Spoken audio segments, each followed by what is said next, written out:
Hey, what's going on, everybody? This is Cory Dean here for Transatlantic Gaming, and welcome back. Oh, man. Yeah, sorry, I was looking back on the last session, and honestly, I know I'm harder on myself than probably most people would be, but everybody's their own worst critic. I think that's a pretty, common thing, but anyway, I was really disappointed, and to be fair, I'm not that upset about it. It's just one of those days. I was just having one of those bad days, and to be honest, I was thinking about the situation. I was thinking about how man, 3 months ago, even 2 months ago, I never thought that live streaming myself playing a game daily was even gonna be possible in the near future at all. And then here I am, all of a sudden able to stream Bloodborne for you guys live every day for about 3 or 4 days in a row, and it was just such a new experience for me. And it was also something exciting and fresh, and at the same time it was a game that I loved, and I kept finding myself wanting to play more and more. But the thing about FromSoft games, I really don't want to make excuses at all. I really don't. But it's like you have to be on the top of your game to do well, and I just wasn't. I was playing very sloppy. I was playing very I wasn't managing my resources well. I wasn't managing my stamina or anything like that, and I just had an off day, and it was kind of lame, and I didn't want it to drag on any longer than it should have. So taking those couple days off was a great idea. But then another problem came up, which was that I found out that I think probably I may have mentioned this already, but as you guys know, BlazBlue Cross Tag Battles closed beta was starting for North America on the 9th, so it's starting today, and I was all hyped and ready to go without realizing that, oh yeah, that's right, you have to pre-order the game to get early access, and the game still isn't available for pre-order on the PlayStation Network. At this point, the only thing really that I know of that we're waiting on is PlayStation Network to update its store and put it up for pre-order, because as soon as it goes up, you can buy it, and it will be available to play immediately as soon as you get it, to download the what do you call it, well, it's called a demo or beta or whatever, but you'll be able to play immediately. So it's already playable in Japan. I almost over and over again bought the Japanese version, but because of the amount of DLC, the amount of DLC characters, and because of the difference in currency when you're buying Japanese games with yen PlayStation Network cards, they do cost significantly more. And a game with that much DLC, it's just, I learned my lesson with Gundam Versus. It's not worth the extra amount of money. So I'm just gonna buy the American version, and hopefully I won't have to wait much longer than I think on Arc System Works official Twitter page, they were saying that the North American beta should be going live whenever PSN updates their store, which should be around 8 a.m. Pacific Standard Time, which strangely in Japan, like I said, the game is already available as far as the beta, and it went live at, well, it was 4 p.m. in Japan on March 9th, or not March 9th, May 9th, excuse me, 4 p.m. on May 9th.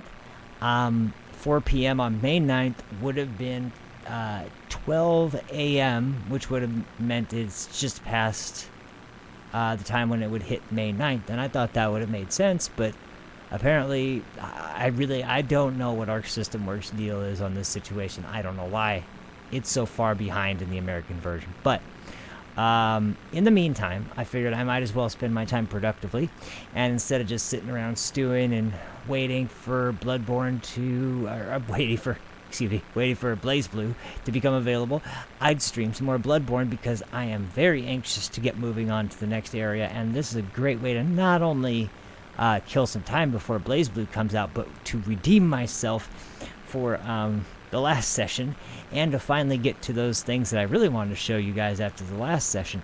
The first one, as you can see, I did this expecting that, oh man, I don't want to die a million times and have people wait around for me to die and run back and die and run back. And of course, this is the first time I make it on my first attempt. But the thing is, I only made it on my first attempt because of sheer dumb luck. And I think that it's strange, but I always forget this whenever I play Bloodborne because it's hard to judge fall distance and the amount of damage you're going to take. So, the fall you're supposed to make is literally that platform that I was looking at with the rope that was dangling over it from the very top platform. I didn't think I could survive the fall. Apparently I could with about a little under half health remaining. Then it's just about same size drop to this platform. And this is the platform we needed to get to. So here we are in this, this is the door that I really wanted to get to in the last session. I'm finally there. And before I go in, I'll just let you guys know, this is a, well, there's going to be an interesting sort of bit of lore to unpack when you see what's behind this door. Now, bear in mind, first and foremost,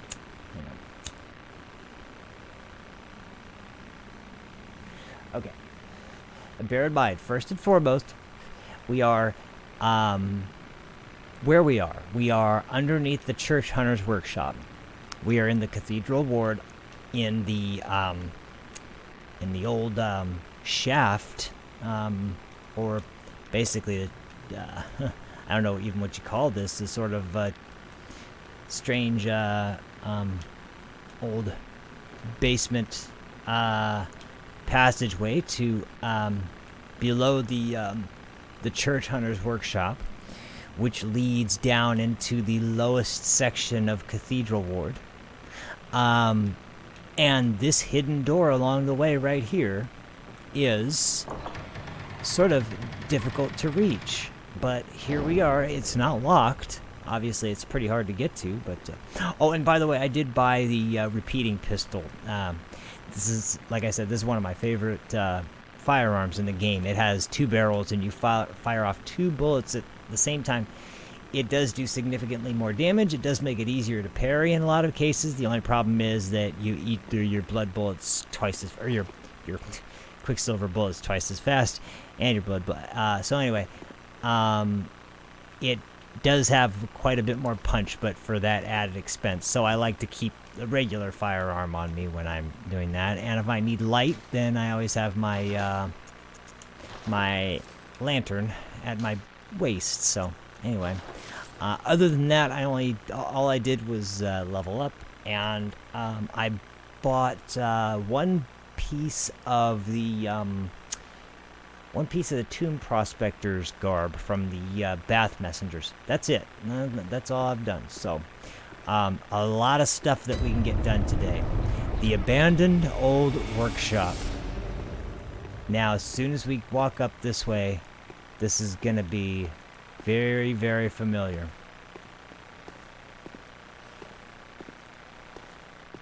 Look at where we are. That's right. This is the original Hunter's Workshop, which is actually the real Hunter's Workshop that exists in the waking world, not in the dream world.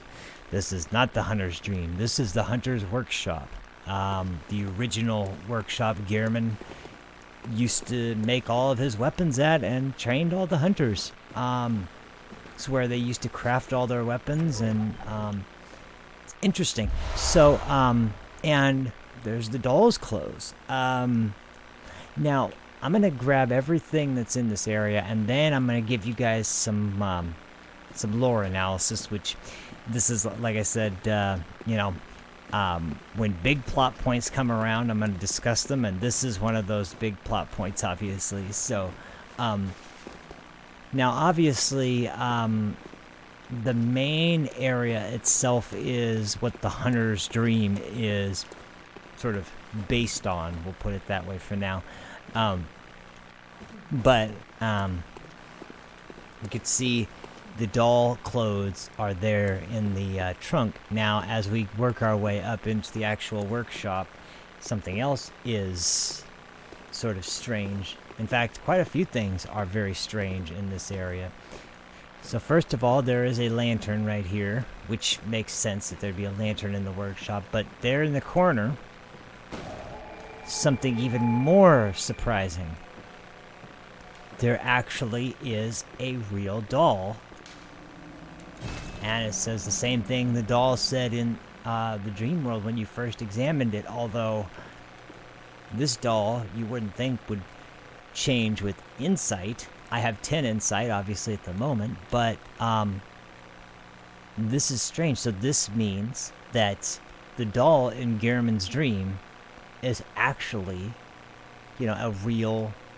That's not, you know, just some figment of his imagination that he created to watch over the hunters in the dream. There's actually a doll here in the real world, in the real workshop. And it almost appears like it was crafted for some reason, because it's still in really good shape, and, you know, everything in here still seems to be in fairly good shape. I mean, it has been sealed off, obviously, for a long time, but this area is most definitely an area that was at one point, you know, booming. Now, there's no weapons, as you see. None of the weapons that were here are here anymore.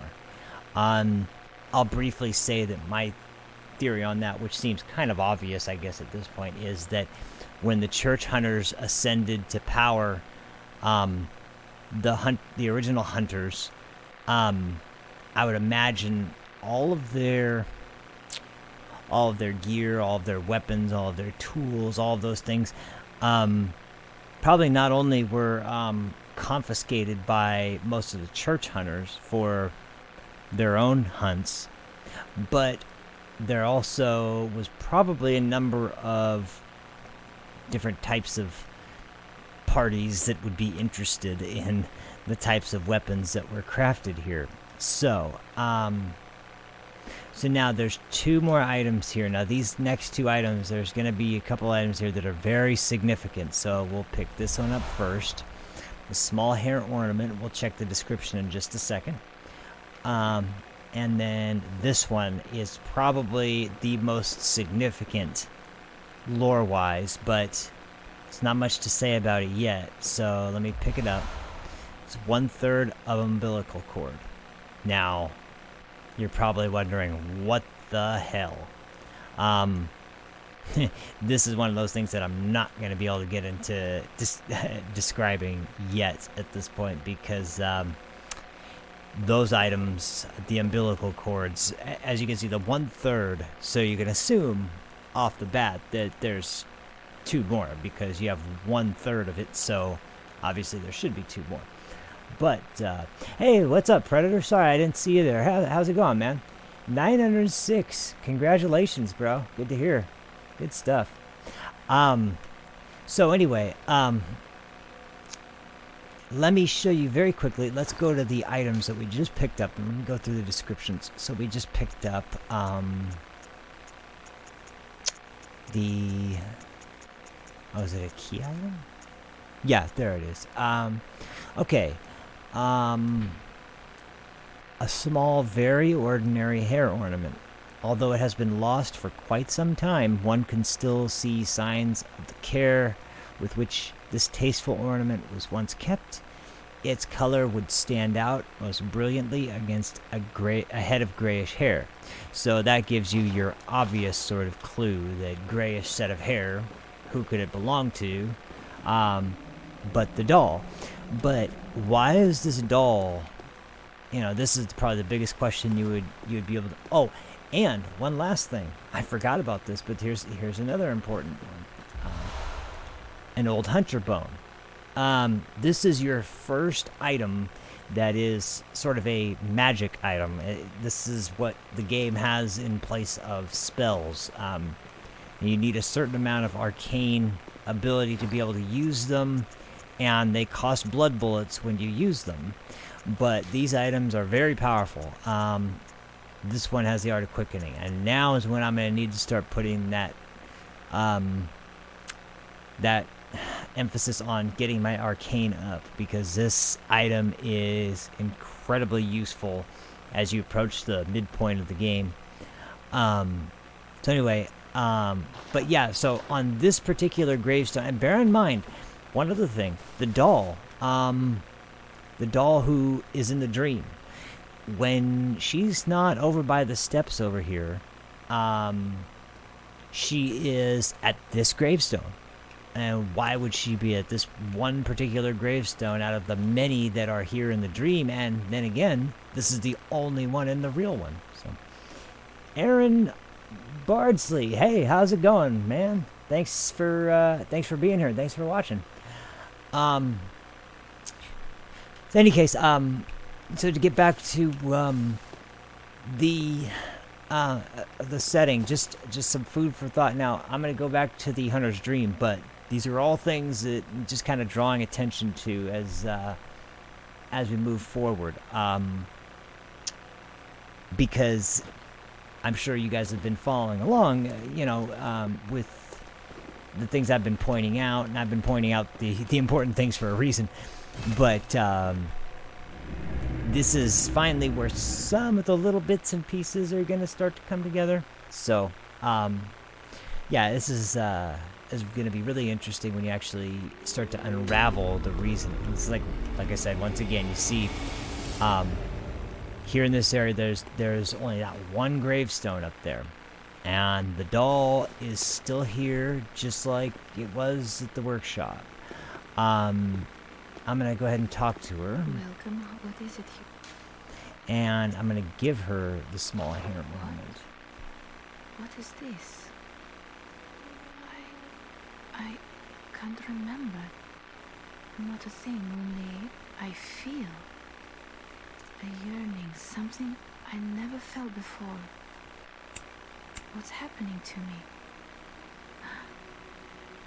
Tell me, Hunter. Could this be joy?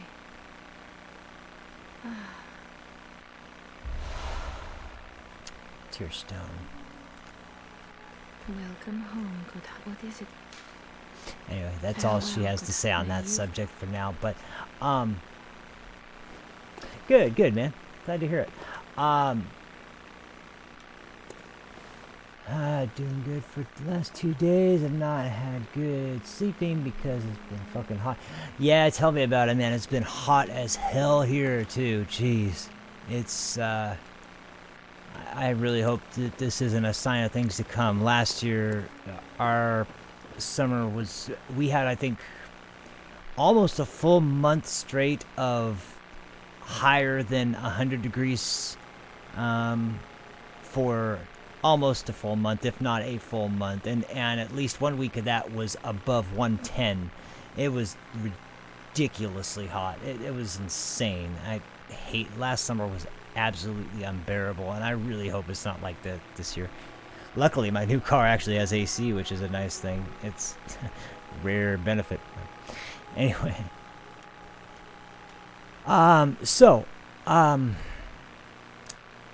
Let me just briefly touch on some of the theories around this, and then we'll move on to some of the other NPCs. This is what I meant to get through in the last episode, but like I said, it took me forever to get past that stupid beast at the bottom of the well. But so the doll obviously has some sort of emotional significance to Gehrman himself, as he brought it in from the from his memory of the old workshop and brought her into his dream, which the Hunter's Dream, we'll be clear on this. This is kind of a minor spoiler, but you can kind of guess at it. This is Gehrman's dream. Gehrman is, as he mentioned before, he's sort of the founder of the Hunters,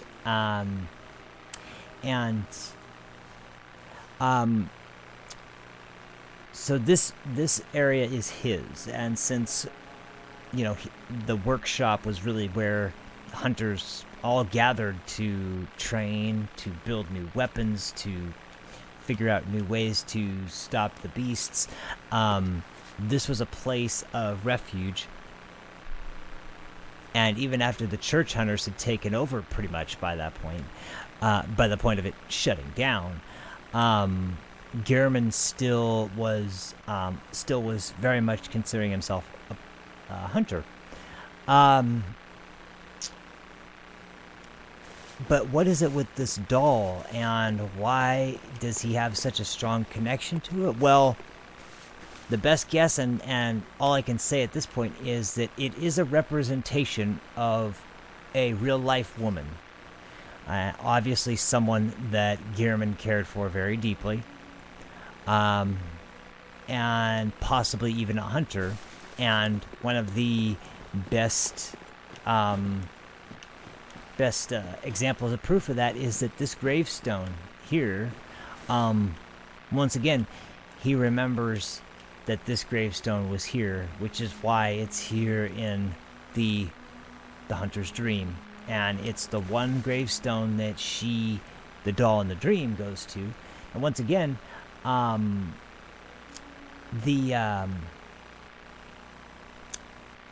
doll here doesn't quite understand the memories, because she isn't the woman that Gehrman remembers. It's a recreation in doll form, but still, nonetheless, it was a doll made with Gehrman's memories intact, and this is Gehrman's dream. So, in that case, everything surrounding the doll is pretty much there as something to be representative of this woman who Gehrman obviously cared about. Was she a hunter? What was she like? Why did he care about her so much?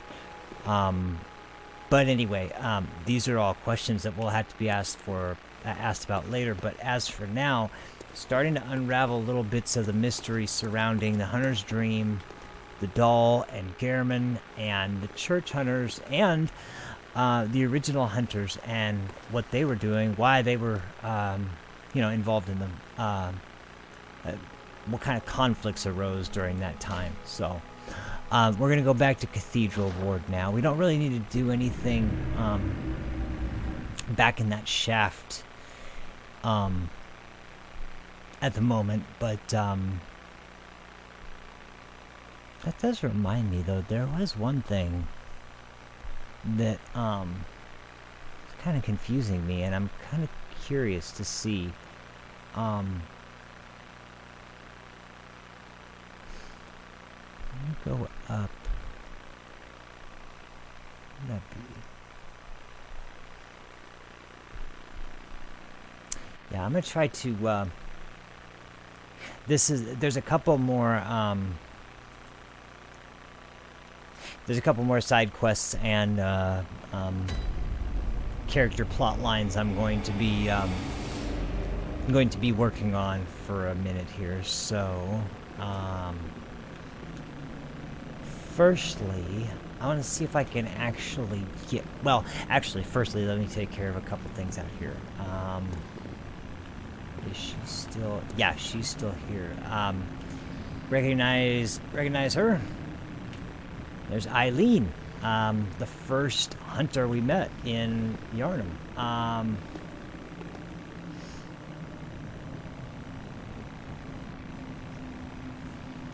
Now she's here, and hers is the side quest that we're going to be getting into very soon. So,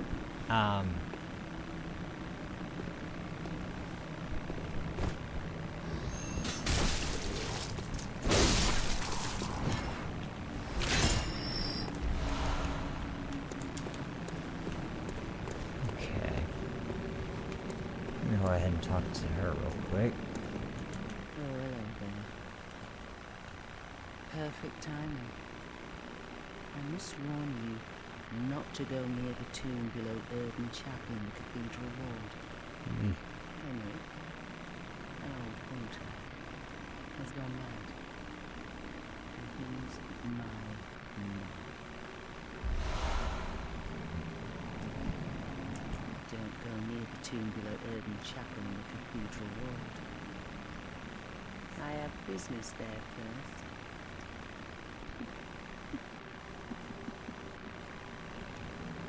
So, she is making reference to the arena where we fought Gascoigne, second boss that I fought early on in first episode where I actually fought bosses. I fought two bosses the same episode. This was the other thing I wanted to do. There we go. Remember I mentioned this last time. I honestly did not remember this was here, but I remember seeing this now, so, see where it leads. To be honest, I really have no idea where it leads.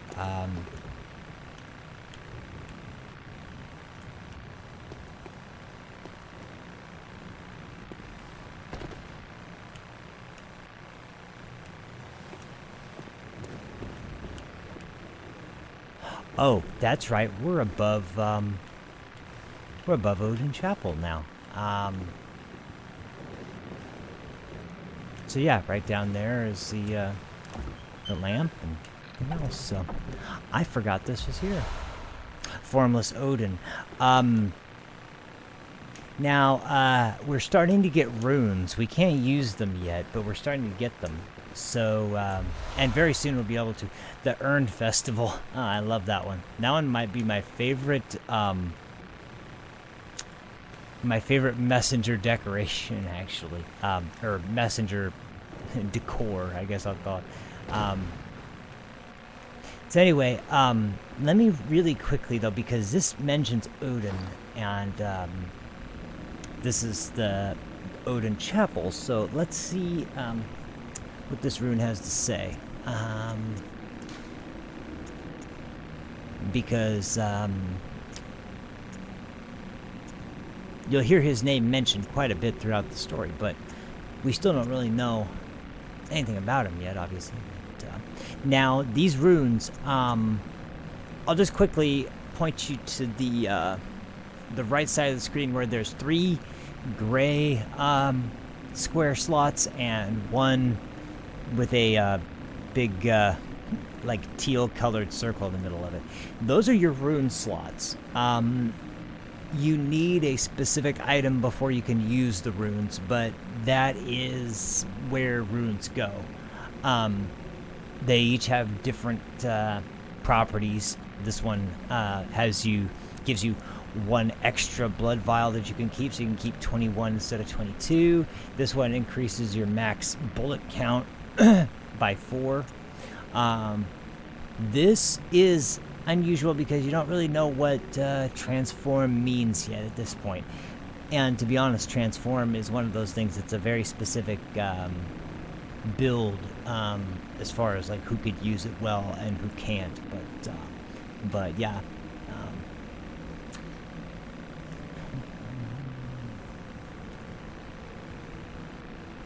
Oh, thanks, man. Yeah, I appreciate it. I didn't even notice that until today about another sub.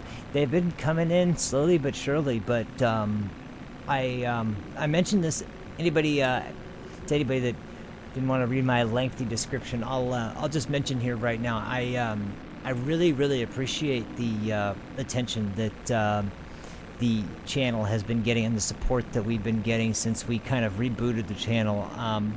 We've got better stream attendance now than we did when we first started, and we had Tony and Tony, not me so much, but just Tony kind of really blitzing everywhere on PSN to join Transatlantic Gaming. Although at the time it seemed more like Transatlantic Gaming was going to be a PlayStation group rather than a YouTube channel. I think it was a little confusing to some people, but I really do want to thank everyone who's been here for the streams, who's watched our videos after they've been streamed, after they've been saved to the channel, and just anyone who has been out and checking out our content. It really does mean a lot to me, and I am just happy to see that people are coming out to check out the content, because as I've mentioned before, you know, I have no interest in becoming the next gigantic internet celebrity. I'm not interested in being the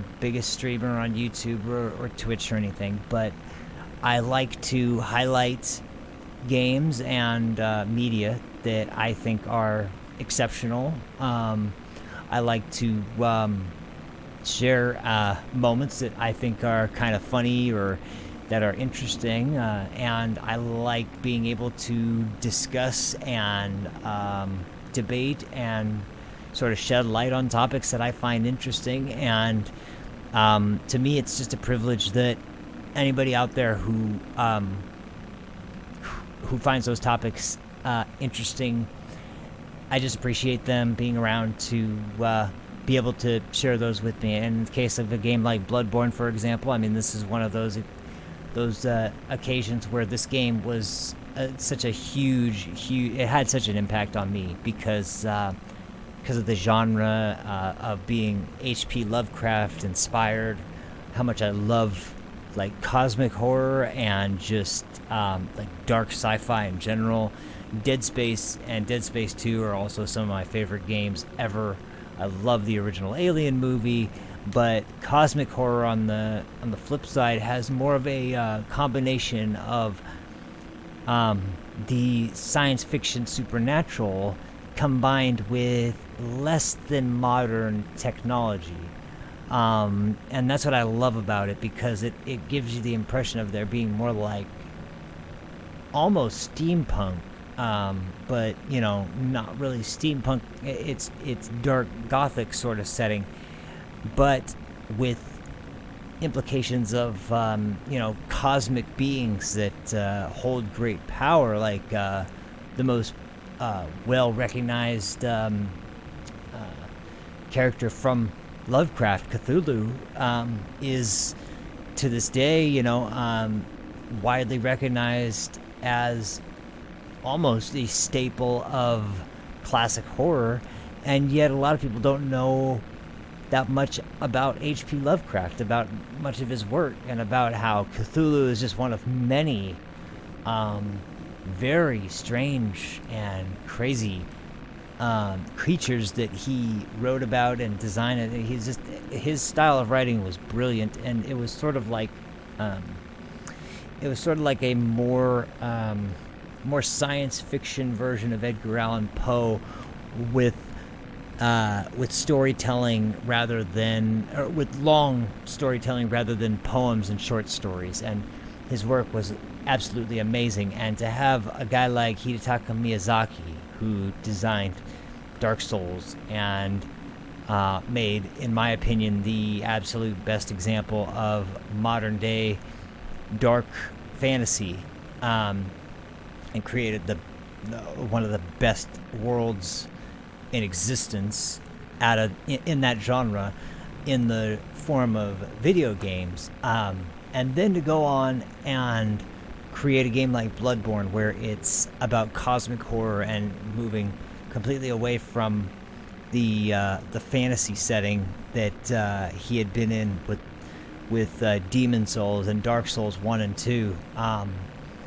And From Software, his team, the artwork, the writing, storytelling, the design, everything is just so well done with games designed by Miyazaki, that to be able to share Bloodborne with you guys has been something that I've wanted to do for a long time. And I just hope that you know, I just want to bring content out that people enjoy, and you know, I shed light to people that I admire, that you know, they're not huge YouTubers, but they have a dedicated following that appreciates what they do. Guys like Base Shaman, and Nuts Gaming, Soma Julius Cruz. Me and Predator have watched a number of Soma Julius Cruz's videos, mostly his DSP his TSP joke videos. But and then all the way up to guys like Tyrannicon, who has quite a bit more subs than the other ones I mentioned, but is still, you know, not a well-known YouTuber. They're the type of people that I admire, the ones that are just genuinely interested in putting out quality work, and are far more interested in sharing something with people that they find interesting, and that they hope that like-minded people, or just people even wanting to discuss those things, come about, even if they disagree. That's what I like to see the most. And you know, it's not that I wouldn't, you know, greatly love to have more people and more eyes on transatlantic gaming. I definitely won't deny that at all. But I want it to be for the right reasons. I don't want it to be based on jumping into whatever genre or game or fad happens to be in at the time, and only cover those things, and not have the goodwill. Yeah, thanks, man. Not have the goodwill of my audience in mind, and not have the respect to my audience in mind when I do things. Which is why, you know, I'm mentioning those YouTubers, and that's the exact opposite of a scumbag like DumbShytPhil, who just sees his audience as his piggy bank, that he just, you know, as soon as he gets into financial trouble, he can just shake it and put on a sad face and bitch and moan about his finances, and just treat them like, you know, just play the sympathy card over and over again. I never want to be that. And I never want to be somebody who is fake. I can do some stupid shit, and when I do stupid shit, I love to make fun of myself even. But I don't ever want to be the kind of YouTuber that is just there for just there to get the attention of a bunch of people as quickly as possible, and that's the only reason why. And that's not what I'm about. That's not what Predator is about. That's not what MLA is about. The games that we play, and the streams and the games that we put up on our channel, are ones that we genuinely enjoy, and hopefully you guys enjoy them too. So once again, sorry about this long discussion, but thank you guys for being here. Thanks to everyone who checks out our channel and has followed us, whether you just started or whether you've been with us since the beginning or anywhere in between. I really, really appreciate you guys taking the time out of your days to check out the stuff that we have to offer, and I hope that in return we can provide you with some entertainment and some interesting videos. So that's enough sappy bullshit. Let's get back to the game. Now, I'm sorry about that, guys, but I just want to get that out. I really appreciate it. Darkness. Yeah, man, we do need to do that. Although you missed the beginning of the stream, but Blaze Blue Cross Tag Battle is supposed to be out today. As far as the beta is supposed to be out today. I'm hoping that the low estimate is when it comes out, which is going to be about 2.5 hours from now.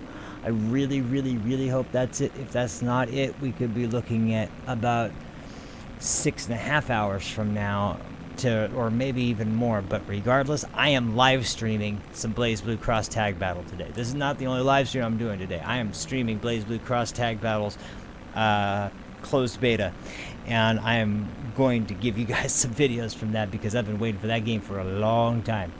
So anyway, I'm totally down though to do some Darkness 2.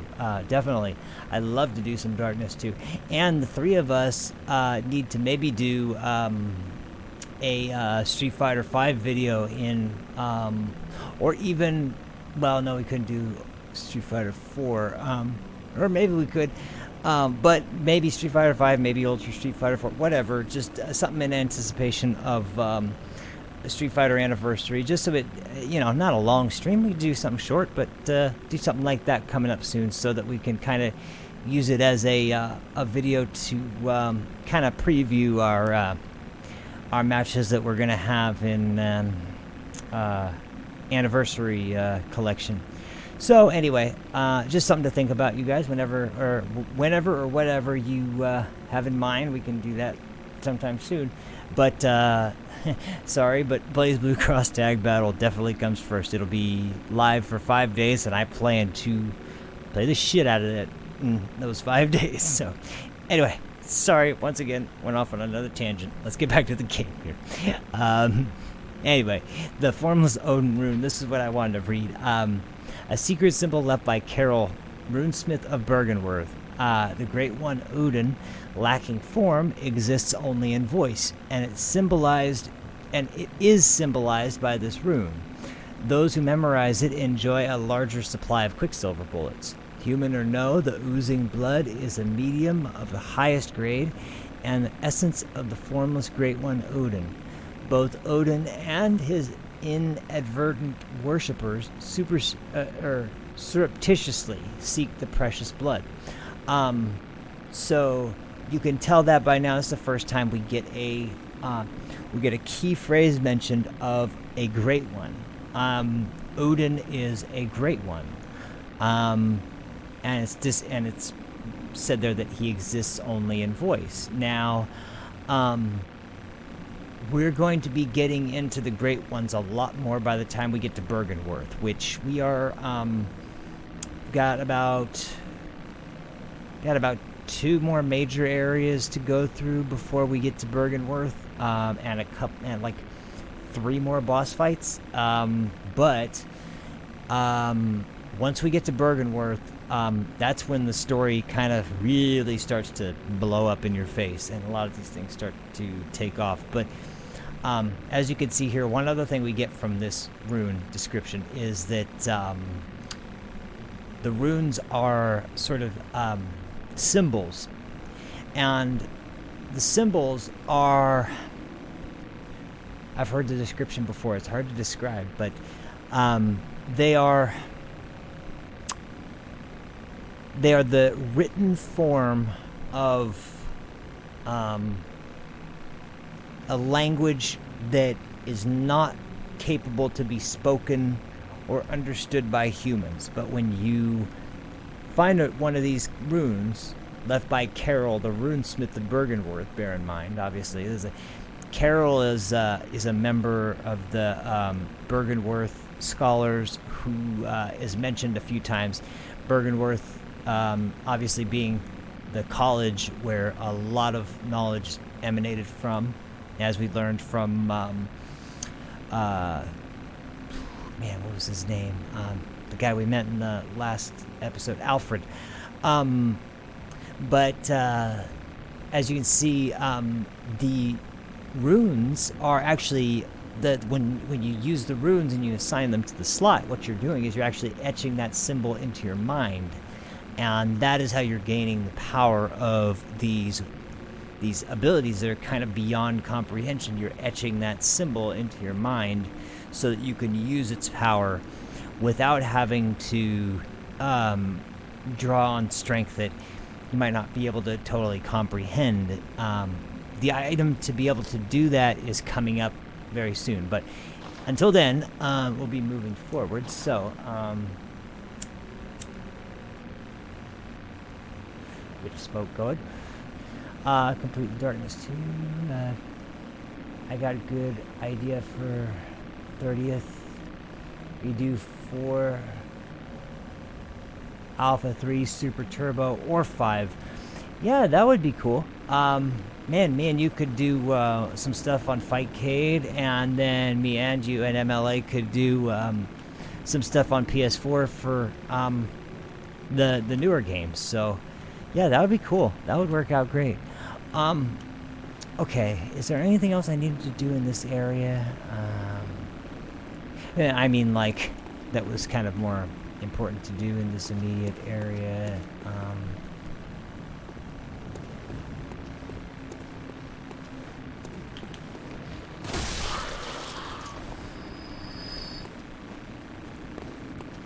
Oh, actually, you know what? Okay, we're gonna finish up Eileen's Eileen's quest.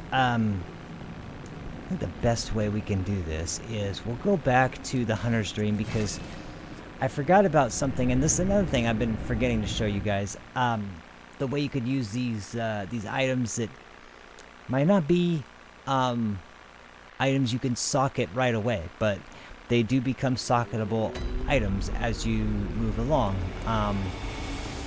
As you can see, the doll is deep in thought. I don't have enough echoes to level up, so I'm going to leave her for the time being. But let me just repair my weapons, and then while I'm here,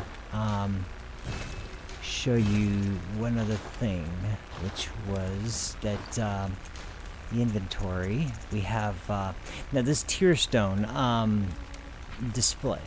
Silver shining tear stone used to change into a droplet blood gem that fortifies any weapon. A doll sheds neither blood nor tears, and thus its nature remains unknown. Whoever thinks this is precious must be troubled by severe naivete.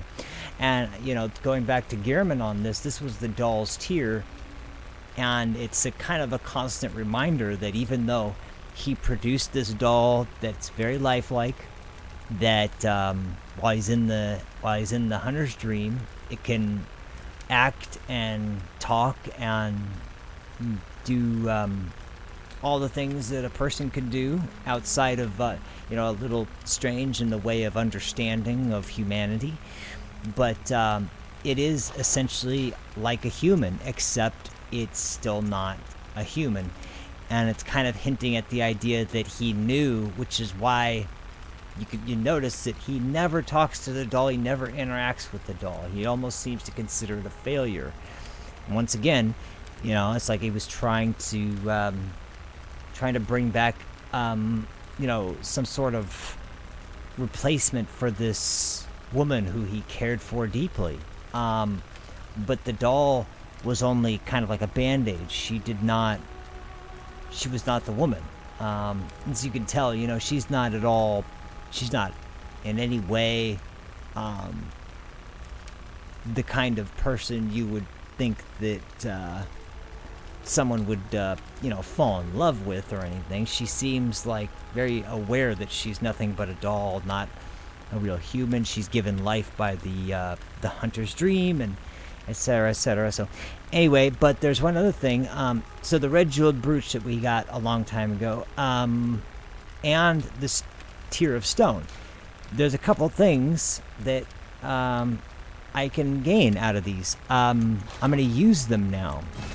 And when you crack them open, there's a blood gem, and crack this other one open, and we'll get another blood gem. These are blood gems that are shaped to fit into most weapon sockets, if not all weapon sockets, from what I remember. So, for example, let's go to blood gem fortification, and we'll go to the rifle spear, because the second space, we don't have any triangular shaped you know, gems yet, but these round shaped ones, they do fit in the shape because they fit in any shape. So anyway, I can either, let's see, this is a tough decision, because on my threaded cane, you know what though, actually now that I think about it, oh wait, this one gives you attack up plus 1.1, and this one gives you health continuing to recover.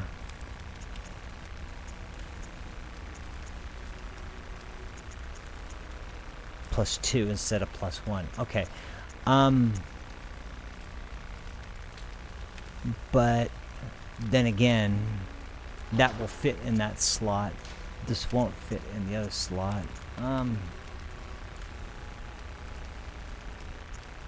But at the same time, do I want both weapons? Do I really care about both weapons having the ability to do that? At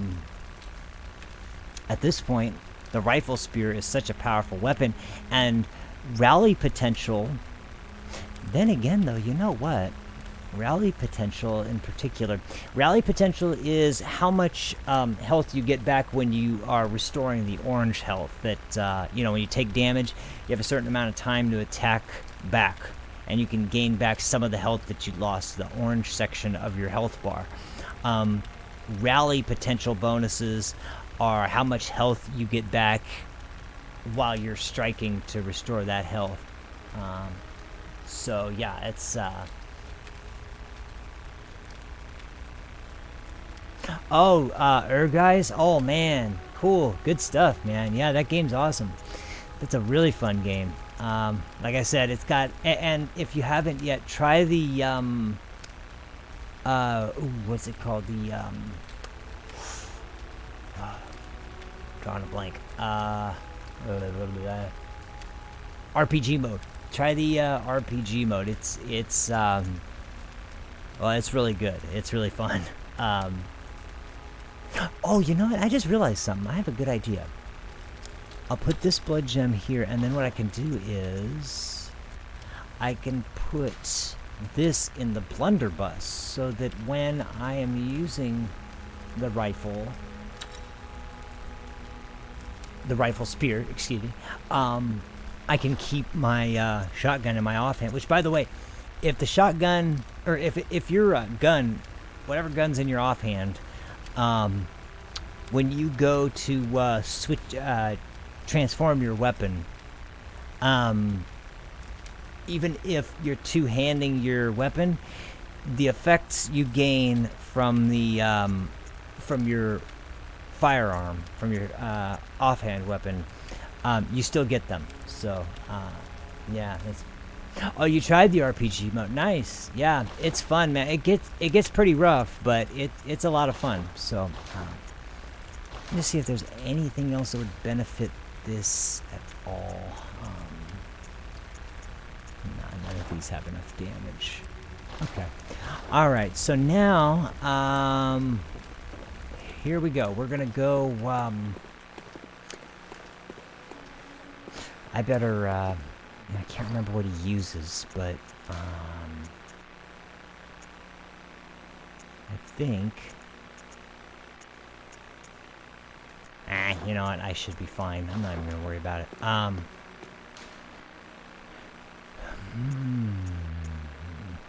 Just go back to Cathedral Horn, or do I have to go to?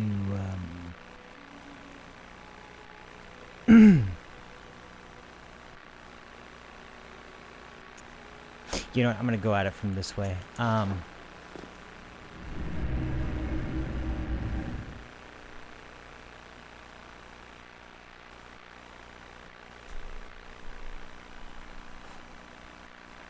Now, if you remember, Eileen told me she didn't want me to go here because there was a hunter who had gone mad, and she needed to deal with him.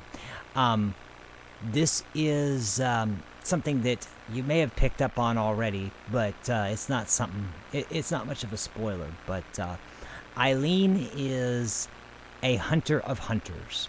She is essentially a hunter who is tasked with disposing of hunters who begin to give in to the beast plague, or who seem to be on the verge of turning. She goes and finds these hunters and eliminates them. It's a very dangerous job, and it's very different than just trying to kill beasts, because these are still in some way, they're still mostly human almost. They're still hunters. They aren't beasts yet. So it's a dirty job. And that's why she seems like she doesn't want to get you involved in it, is that it's not something for a hunter to do. Hunters are supposed to hunt beasts, not other hunters.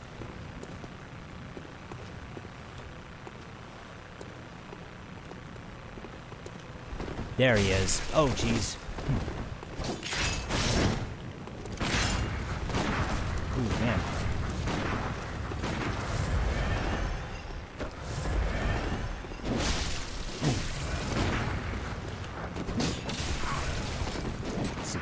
this, and she showed up. Oh, jeez. No, no, no, no. Wow. See, this is terrible, man. I've never done this bad. I can't believe I died there. Oh, man. I don't know what happened to me, man. I started off this game doing very well, and maybe it's just because I didn't warm up. I haven't fought barely anything yet. Okay, let's see if I can even get back there fast enough to even freaking get back into the fight. I hope so. Man, that was probably not the best weapon either. I needed something a little bit faster.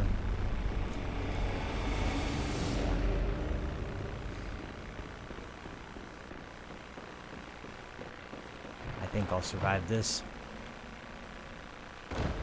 Yeah, oh yeah, easily.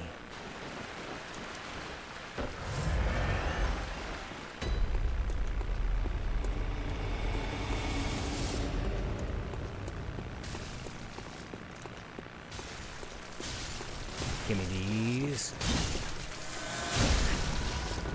Yeah, they're still fighting. Come on, bitch. Oh, come on.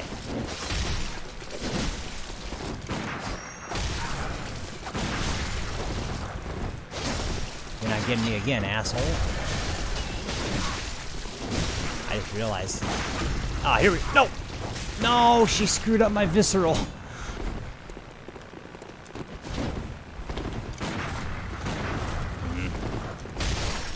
Not like this. Not like this. Heal.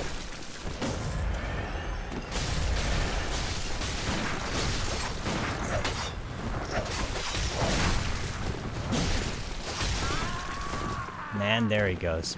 Man, I don't think I was the right level. I have been rushing this a little bit. I usually kind of... What level am I anyway? 32. Yeah, I'm usually more like around 38 to 40 when I start kind of...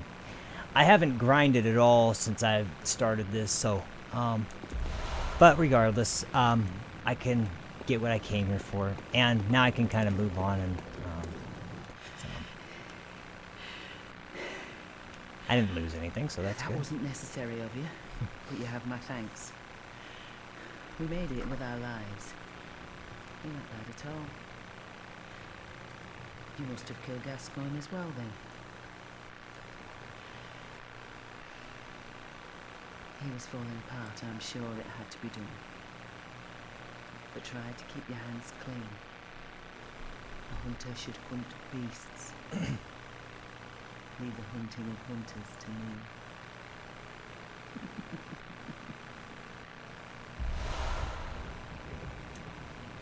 Try to keep your hands clean. Leave the hunting of hunters to me. Okay, so yeah, as you can see, she already knew about Gascoigne. And the reason she knew about Gascoigne and this guy Henrik is because they were partners. If I remember correctly, that was either Gascoigne's brother or his... had some kind of relation to uncle, something like that, but they might have just been partners. I'm not 100% sure on that, but she knew that he would come looking for Gascoigne after found out he had died. And to be fair, I don't think she knew the circumstances behind. I was trying to get to the cathedral ward, and he was blocking my way. But anyway, so yeah, okay. Let me do the tally in my head, and you guys could even go back and look. So my first death was to the werewolf after I got the weapon, which was sad.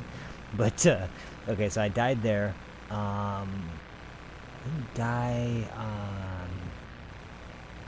Actually, it took me a while before I died again, I think. Did I die to...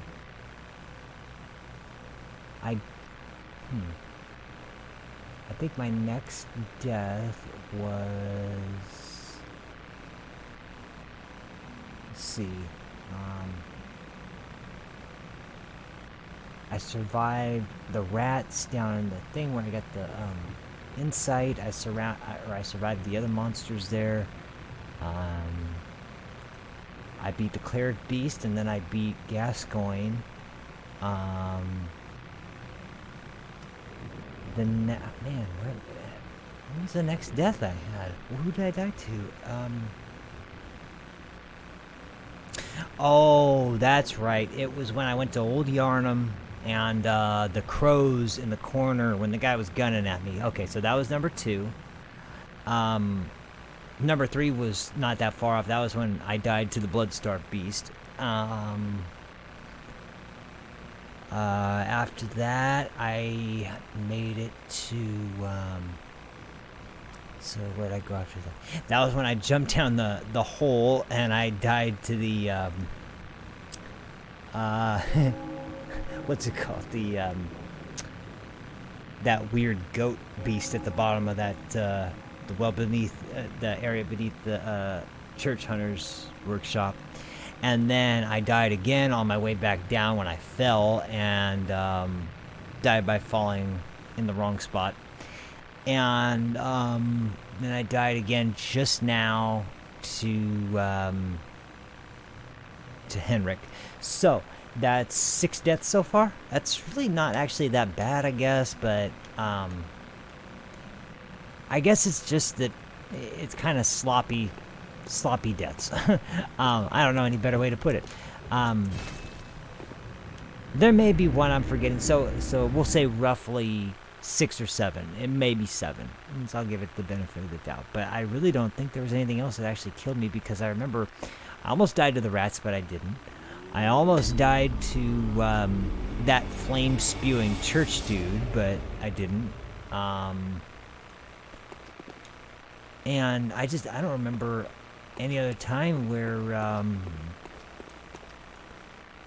oh, do I have enough to level? Please tell me I have enough to level. Welcome. What is it? Very well, let me... Oh, not quite. That's alright. well, may... Another problem is I do not have, enough, oh, before I spend these... Much better idea. Here's another fun fact about beating hunters, enemy hunters. When you beat them most of the time, their equipment becomes available in the bath shop here. So here's Henrik's gear, and it's all actually really good. It's stuff that I actually end up wearing for a large chunk of the game at some points. I'm gonna go ahead and buy all of it. I have plenty of insight. Anyway. But I am gonna use a little bit of insight so I can get some of it back. Okay, so now I have Henrik's garb. Let's see here. It's weaker on blood and fire. Better with bolt, but all of the resistances are better, so that's a definite better choice. And I just love the feather in the cap, so that's part 1. Let's see about the other stuff. This particular one isn't the best, except for in areas where you need good resistances and some decent defense. It's kind of better than Gascoigne's and some of the other gear, but as far as like physical defense, but not as bad in terms of the other categories. So it's good there too. Anyway, let's see. I'm wearing regular hunter trousers. Let's see about these. Now this is another one where I don't mind because I keep my blunt and thrust goes up a little bit. I'm losing a little bit of straight physical, but that's all right because oh, here we go. Hunter's trousers worn by Henrik, the old hunter. The taciturn old hunter Henrik was once partners with Father Gascoigne, and though they were a fierce and gallant duo, their partnership led to Henrik's tragically long life. Henrik's unique yellow garb is resistant to bolt and will be of great help to any hunter who has inherited the onus of the hunt.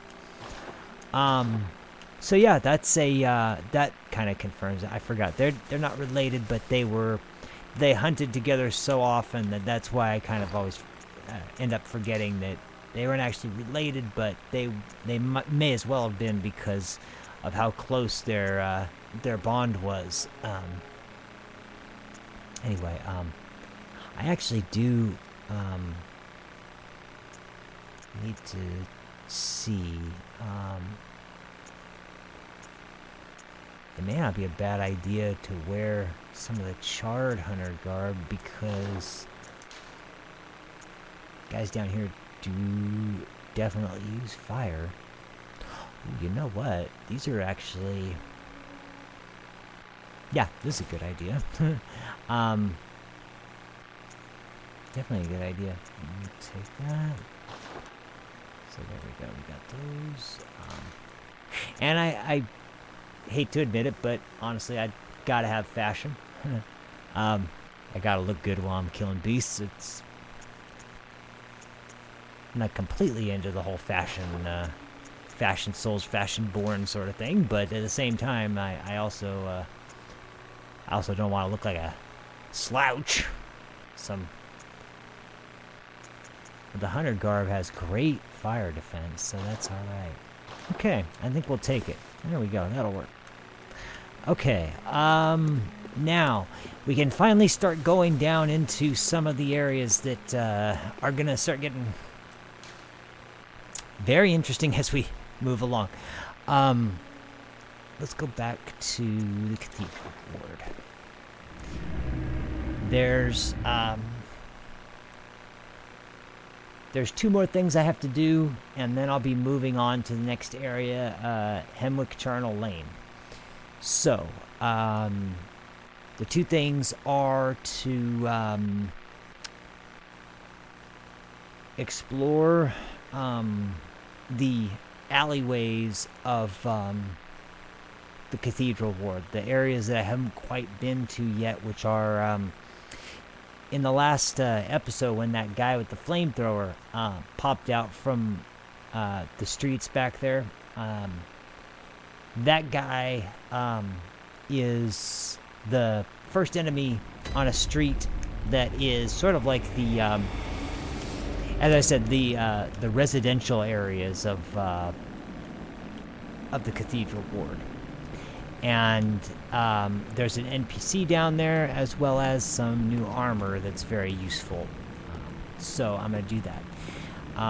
The other thing I have to do, I don't really want to say too much about it because it's one of those things that you just got to see to believe because it's crazy. But I will say that it's sort of a secretly accessible area that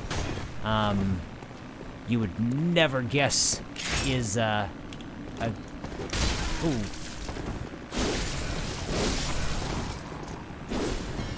Oh, not quite, but close enough. Oops, I didn't mean to use them. There we go. See, that's my old Blood or Dark Souls instinct kicking. You press triangle to two-hand or one-hand your weapon in Dark Souls, and in Bloodborne, triangle is use a blood vial. So, which Miyazaki actually stated himself personally that the idea was specifically to get people who had played Souls games to unlearn the habits that they had learned from playing other Souls games. Look at that range. It's so ridiculous. I love it. And that gem, man, it's doing some great damage. Okay,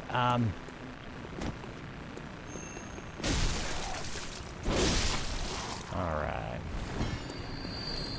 You know, I forgot to mention this too before when I came here, but this right here, this is a another summon spot, which the reason it's there is the reason it's there is actually because there is a boss fight nearby. It's at the top of the stairs up in the cathedral, near the top of Cathedral Ward. But the boss there is very strong, number one, and number two, there's not really much point in fighting her now because there's some areas that I really should do first because I really need to get the items before I move any further. The item that will let me use the runes is in the next area I'm going to be going into. And Oh shit, did he see me? He did. Wow.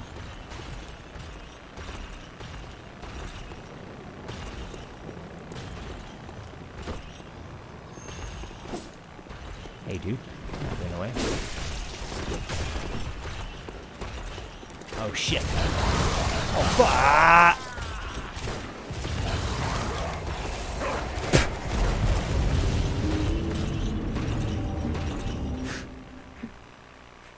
This is what I'm talking about, man. Oh, Lord. Man, I suck at Bloodborne now. What happened to me? I think I mentioned this when I first started playing this game, but Dark Souls was kind of my game of choice by comparison. Bloodborne was my brother's game of choice by comparison. He was very, very good at Bloodborne. I'm pretty good at Bloodborne, but I'm much, much better at Dark Souls. On the other hand, my brother is much better at Bloodborne, but not as good at Dark Souls. And the funniest part about that whole thing is I'm usually the one who likes gothic action adventure, and he's usually the one who likes fantasy. It's very strange that, by comparison, I'm the one who's much better at the fantasy game, and he's... Oh, jeez. And see, now, I think that, I think that weapon is just not my style, to be honest. As much as I love the, rifle spear, its abilities are just... So you notice when I use the cane, the threaded cane, my accuracy is much better, my timing and my range is much better. It may just be that I'm just not that great with this weapon. I either overestimated or underestimated, and it does great damage, but if you're not as careful as you should be, then it's not going to help out too much. So, anyway. I'm going to have no problem getting my stuff back, but man, that was disappointing. Oh, and then there I go again. I'm just off my game again today a little bit. I mean, not as bad as I was last time, but man, 2 deaths already once again in this session. It's like I'm just surprised I never do this bad. And I'm not trying to brag, I'd never do this bad. I'm kind of shocked, but I'm gonna do this the hard way, but I'll get more echoes, and I can be sure that I won't have to deal with that asshole again. Now, as I approach this guy, he's gonna walk up. The other ones are gonna walk down.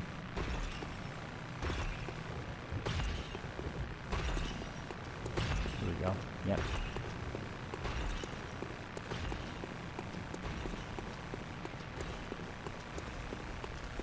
Now.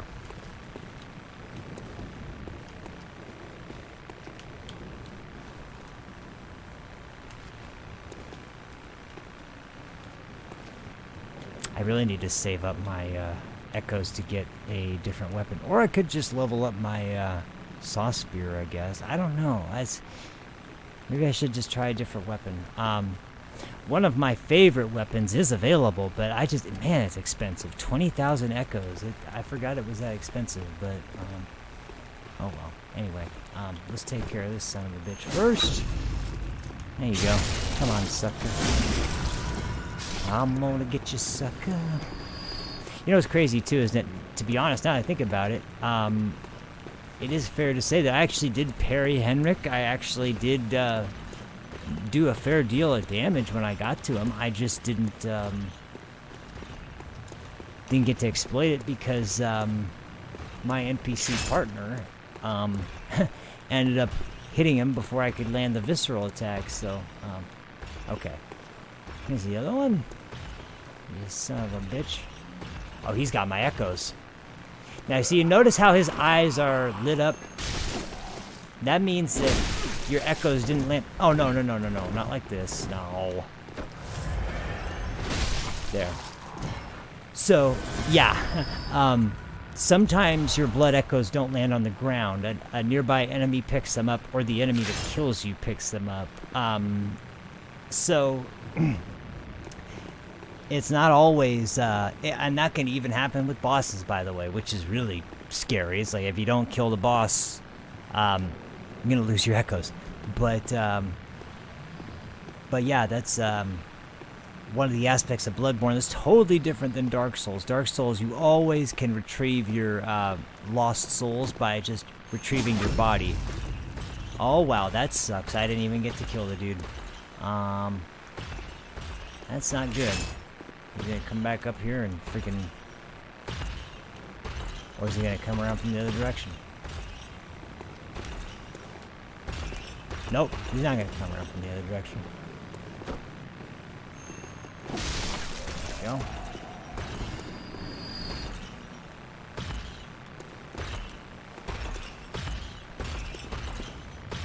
No. Yeah, the smarter part of me is telling me to get the hell out of here, so I'm gonna get the hell out of here. Deal with the dog. Get the fuck out of here. I don't think that guy will shoot at me.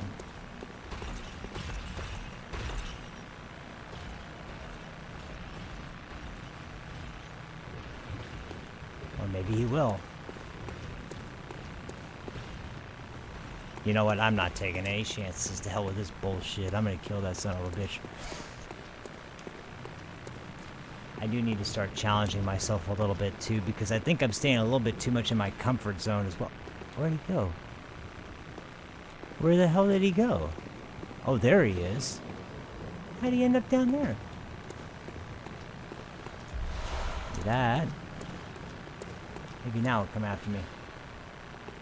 I had a better idea. Here, let's, there we go. Get over here, you son of a bitch. Nah. You get over here. You can't hit me from there.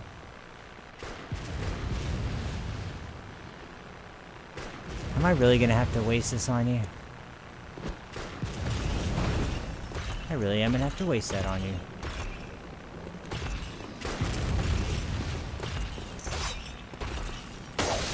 That'll work.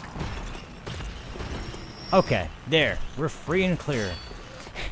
Let's go kill the dog and get the fuck out of this area. Okay.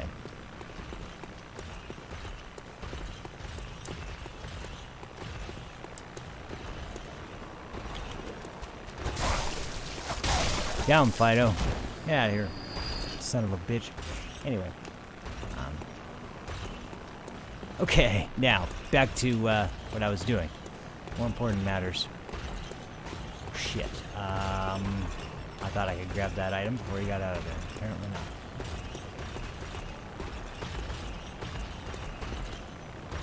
God, I hate these guys.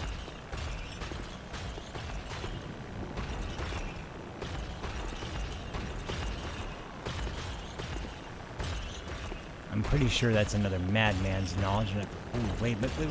I want to get this first. There we go. That. Now, I could go that way, but that way is significantly tougher than if I go around the other way for the purpose of what I'm trying to do. Come on, give me that. Oh, jeez. That was what I was worried about. Give me that. Heal. There's no way he's gonna catch up with me now.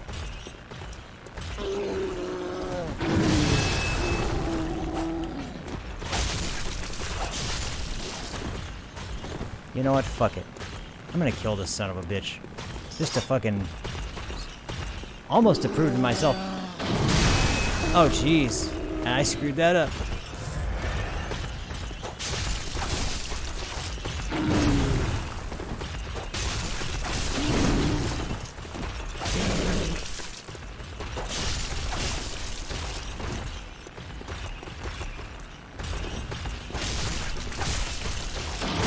Oh, whoops.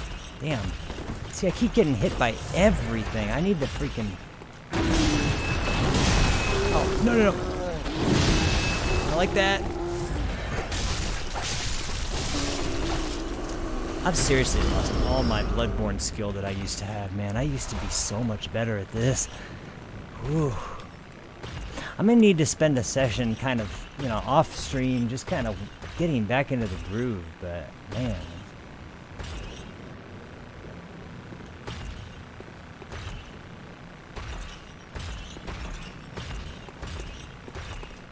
Let's see if this goes any better. I've got to do this. I got to prove to myself I can still hang.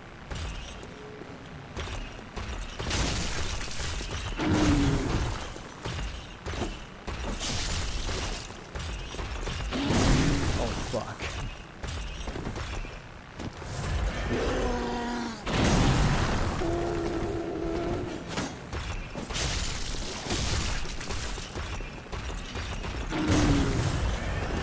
There we go.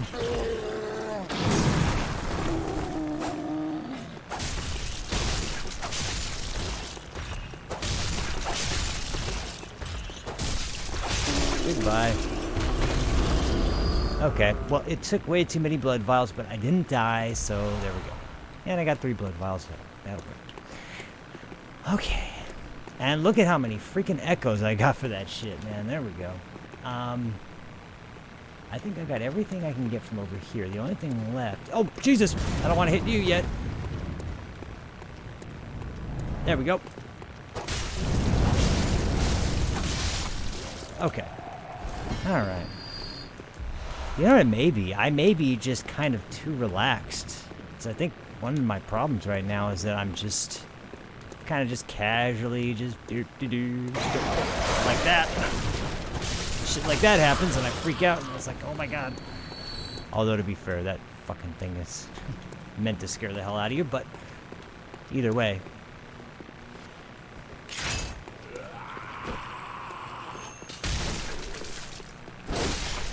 That'll work. Okay. Now, we can finally start making our way down to this way. I was gonna say, please tell me I saved a Molotov cocktail. At least one. Oh, I do have fire paper too, now I think about it. Before I go down here, I better be equipped correctly too. Let's put that fire paper on. And just in case... no, that's not gonna help much, but we could use...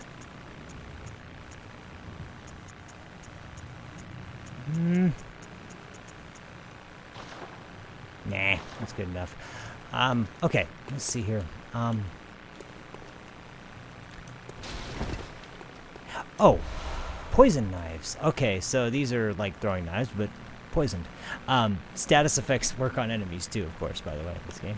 So, so yeah, anyway, what are we at now? An hour and 20 minutes? We still got plenty of time. We can make it. Alright. So, we're close to meeting the next NPC. I can't remember, though. Is there anything?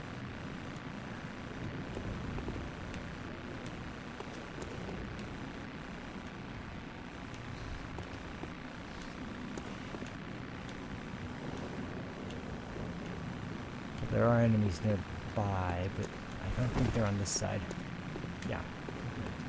Okay. Here we go.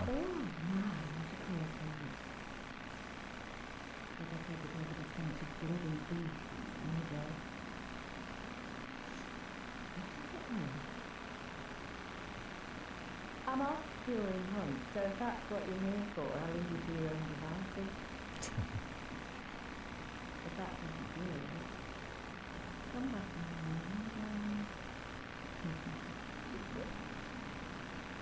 So, if you can't tell, this lady is into some scantily, or well, what? No, it's not scantily. Some she's a hooker. She's a hooker. Let's just put it there. Let's just be blunt about this shit. She's a prostitute. So anyway, yeah, she doesn't want you to bother her in the night of the hunt. But you're a hunter, right? Might you know the safe place? Well, I found a better than that. Good. There might be any other place to live, So, once again, Oh, oh, thank you, whoops. Tom. What did I say? Maybe I'll see you there. I told her the chapel, right? Please tell me I told her the chapel. Please tell me I told her the chapel. I didn't notice. Oh, My knuckle accidentally hit the button. maybe I'll see you there. Oh, Lord. Please, oh, Lord, please tell me I said the chapel. Now I need to see. Hang on a second. Oh, no. Hey. If I said the clinic,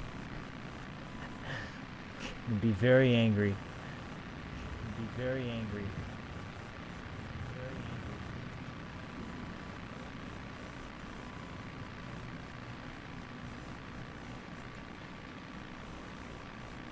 Did somebody notice what I said? Please. Somebody notice what I said. Please tell me if I said the Please tell me if I said the chapel or the oh, Lord. That was a really bad.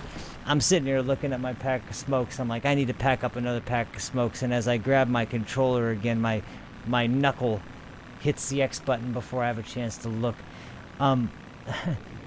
Somebody please let me know what I selected. I really hope I selected the chapel.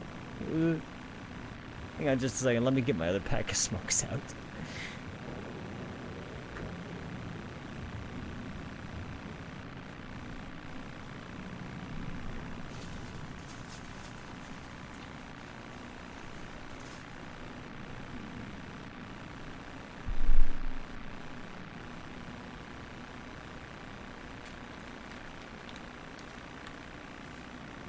Oh man, see now I'm not just screwing up the now I'm not just screwing up the combat, now I can't even select the right options in the freaking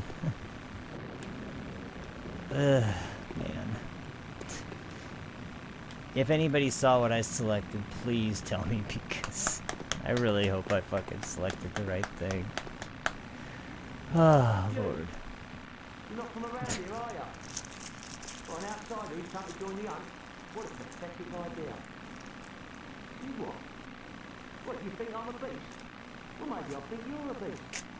And step away from our castle.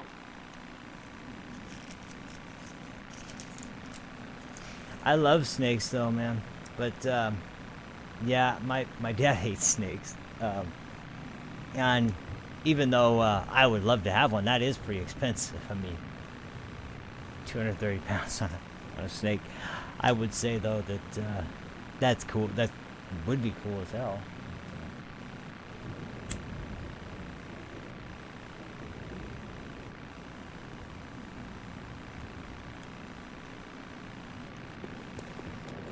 Anyway, okay, now here we go. Kind of get into the dangerous section of this area. Jeez, I'm not gonna stop thinking about that until I get back to Odin Chapel and hope to God that I freaking selected the right one.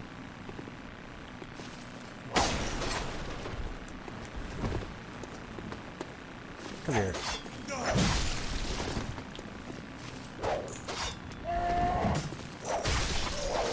So, seems pretty standard at this point, nothing too crazy yet, but it's about to get nutso.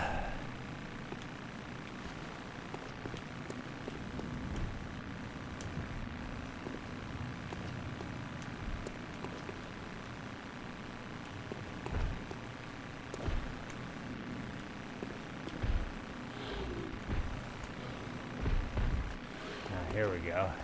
Here comes a dirty bastard. Oh, jeez! Gunner too! Oh, and then he messed up my visceral attack.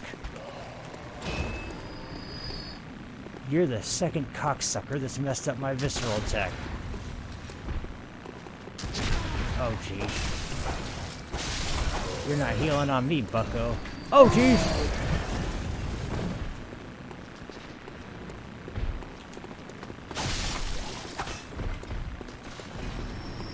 Another gunner. Forgot how dangerous it was down here, man. This is freaking savage. Ooh, yeah. You think it's at chapel? Okay, good. Okay. Man, thank you. Thank you. Jeez, that was so stupid.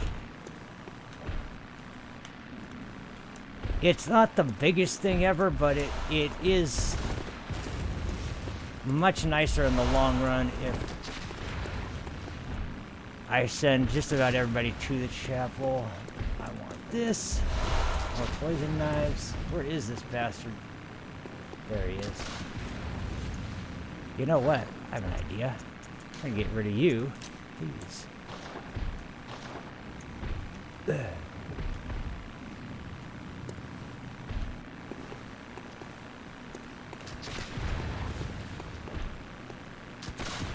I do not want to waste my Molotovs.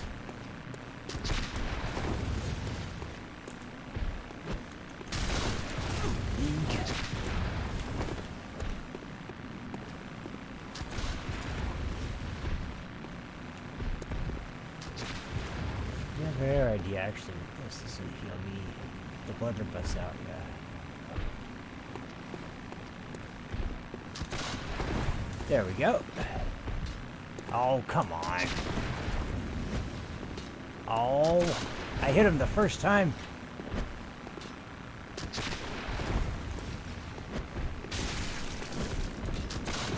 Ah! Please don't tell me I got a fucking... Wonder if I hit him. You know what? I could reach that shit.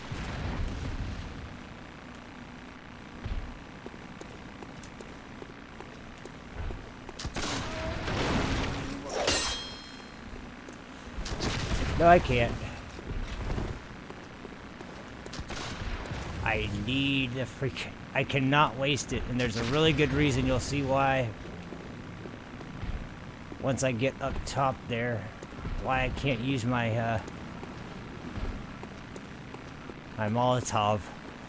There's a very, very, very nasty enemy up there, and he's weak to fire. He's not a beast, but honestly, it's a lot worse than a beast.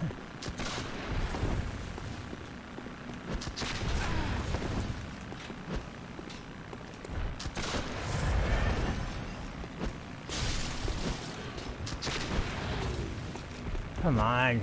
There we go. One more. There we go. Goodbye. Took all my goddamn knives, but that'll work. Alright. Where are the enemies? Come on. Come on, motherfuckers. Come on. Come after me. I know you want it. Let's go. Let's go, bitches.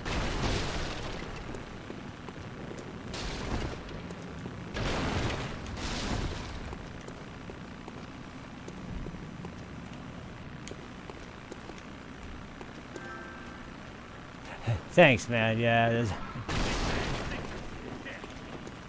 Okay, yeah. Come on. Come on. Come on. Let's go. Here you go. I'm right here, boy.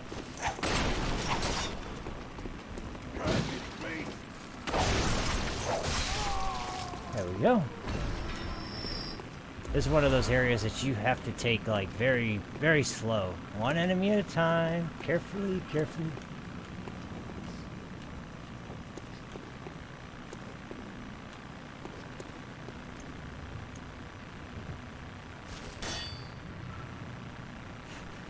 Fire pick may come in very handy against the other enemy, though.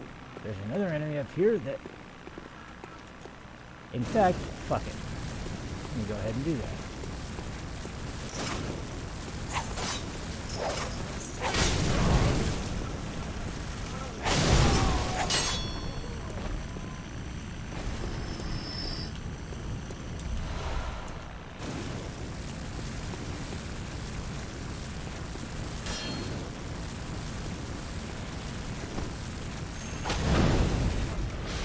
Oh shit, there he is!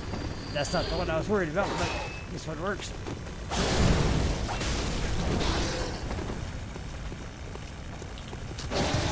Oh, that didn't work. There's another. That will work.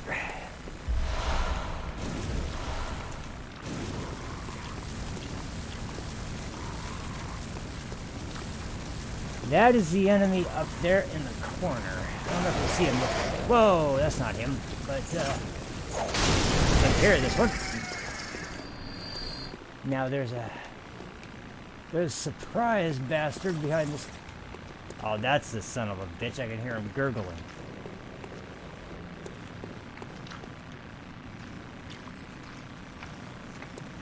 There he is. This is the nightmare. A monster that nobody fucking likes. Nobody likes this fucking thing. For a number of reasons. Number one, he deals a shit ton of damage despite the fact he's not armed. Can I just cheese him? I can just cheese him. That'll work. I don't even feel bad about that. No, the real negative downside to that bastard, though, is that he has a grab attack.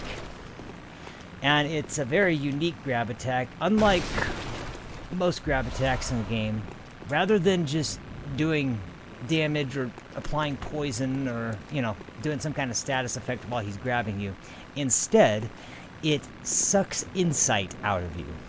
So, as long as he is, as long as he's attached to you, he keeps sucking out more and more insight, which really, I think he can suck out like as much as 4 or 5 insight at a time, and it really is, it's really lame. And on top of which, if he sucks out enough insight and you have not enough weakness to, like, I can't remember if it's frenzy or if it's beast, but it can cause it can ultimately cause a status effect, which that part isn't nearly as bad as just the fact that you're losing a bunch of insight, But anyway, and on top of that, like I said, they hit like a fucking truck. Even though they're unarmed, they don't look like they're going to do that much damage. They hit hard. They hit very hard. And where is... I know there's another monster in here. Where is it?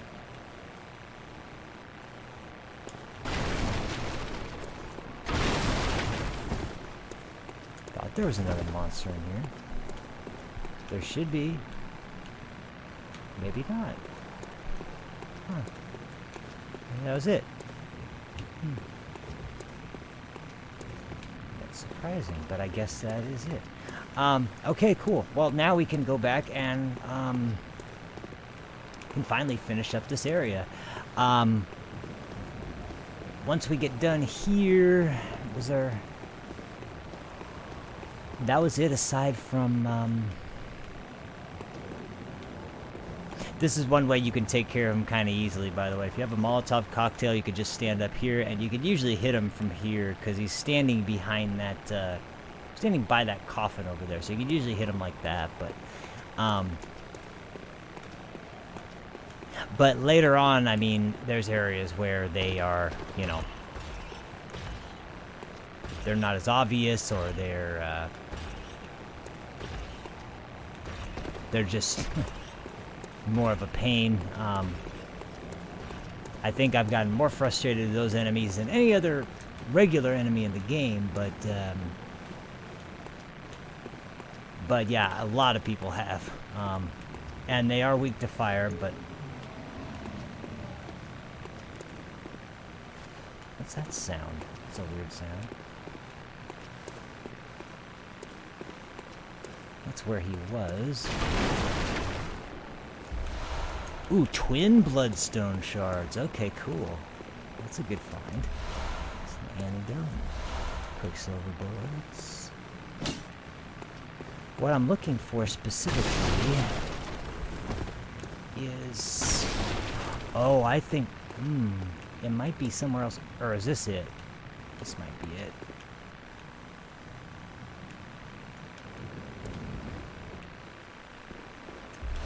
Nope, that's not it. Now this should be where we run into a friend of ours, I think. Unless he's not here yet. Nope, he's not here yet. Well, that's alright. We don't really need to advance his dialogue yet. There's another blood gemstone. Another antidote.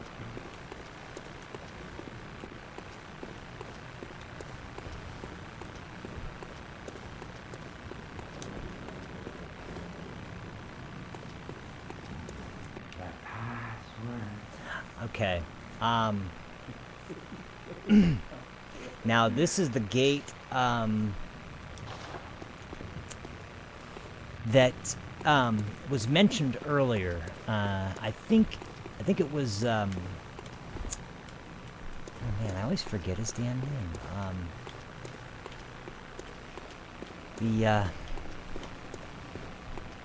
The guy that told you about the healing church and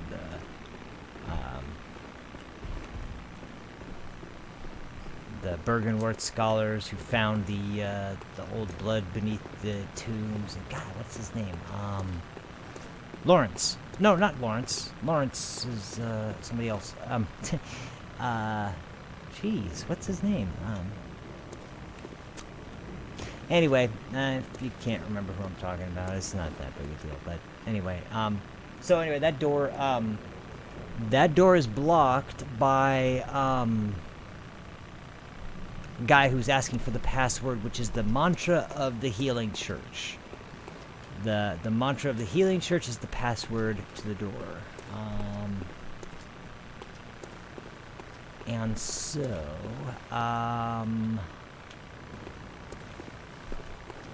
anyway, I think that is all we can do here for the time being, aside from... Well, there is one more area we can explore real briefly, although I have a ton of echoes and I really don't want to waste them, but...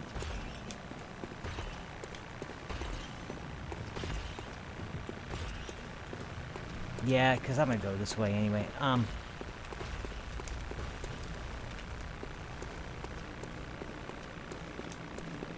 Although, if I get a little bit more, I might have enough for that weapon I really want to get. Well, here's a good question. How much do I have in the way of,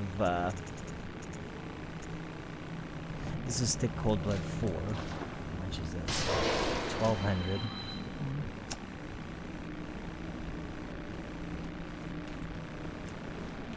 I'd have to kill 2 hunters, though.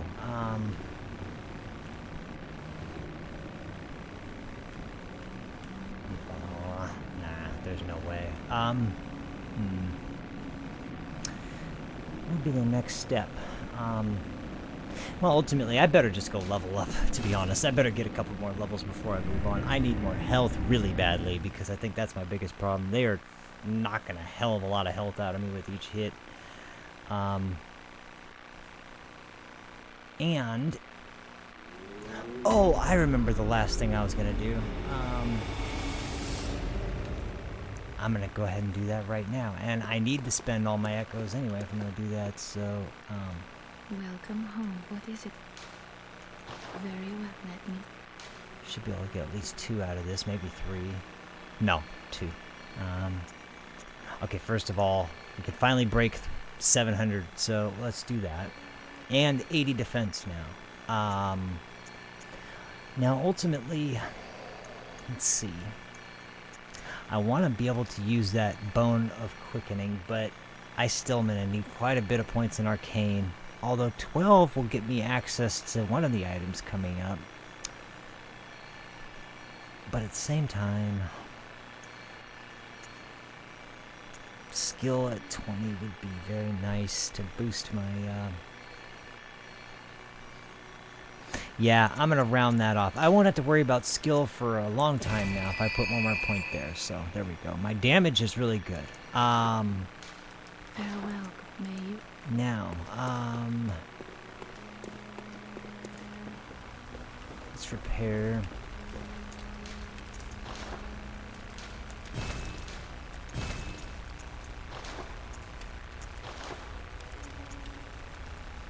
Oh, wow.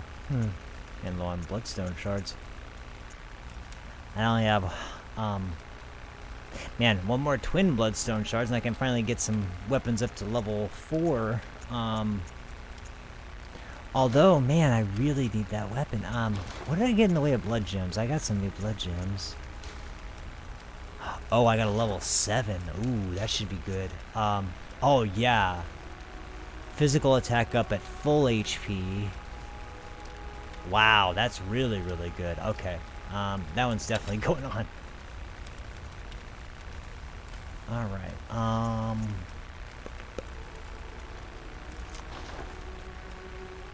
what was the other one?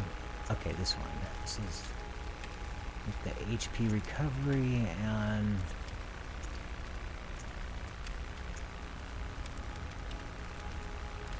Use that one.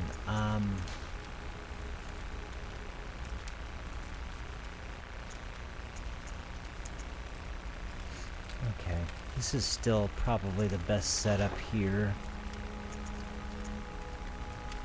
So yeah, now, man, it looks like the damage is starting to get a little bit closer now. Okay.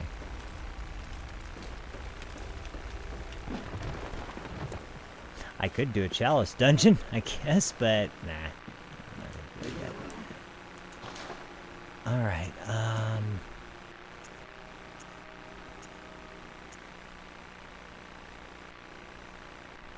I do have enough for one more.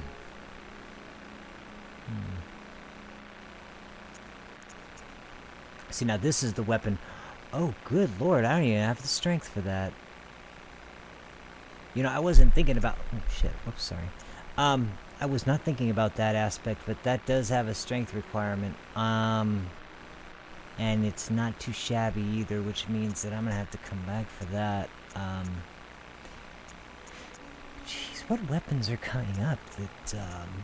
See, I've never had such a strict build before. This is the first time I'm going skill and arcane as my primary, and I haven't been paying much attention at all to anything outside of the early game build. So I have a good vitality, good endurance, and good skill.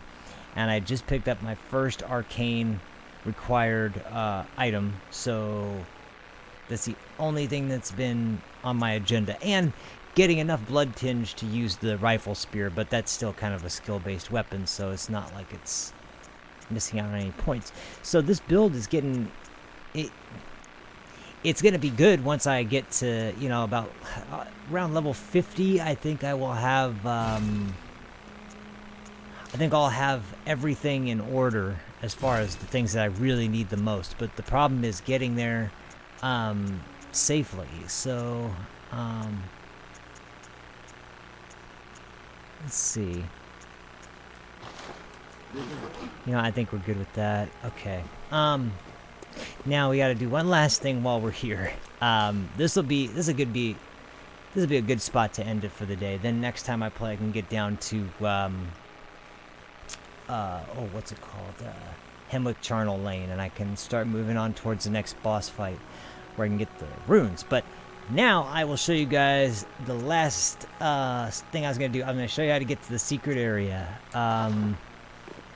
Now, this is one of the most unusual